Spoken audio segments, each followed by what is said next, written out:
A primeira das propostas musicais do ciclo Paisaxes Sonoras que promove a Mancomunidade Barbanzarousa terá lugar este venres co concerto de SES no Porto Vello de Taragoña. A actuación prevista para as 8 da tarde estará precedida por un roteiro guiado con saída ás 5 da tarde do Castelo da Lúa.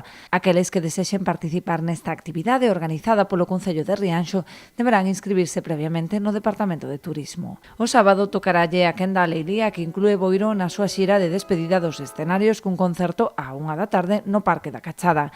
Tamén o sábado, ás 8 da tarde, terá lugar o concerto de Andrés Suárez no Parque Periurbano de San Roque, en Ribeira.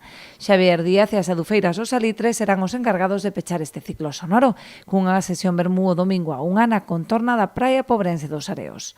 O obxectivo deste programa é compaxinar a oferta lúdico-cultural e a paisaxe para poñer en valor a comarca, dando a coñecer o seu patrimonio e gastronomía. De feito, durante o festival poderán degustarse produtos locais, así como os viños da indicación xeográfica protexida Terras do Barbanceiria, da man dos sumillers Pedro Sestallo e Juanjo Figueroa.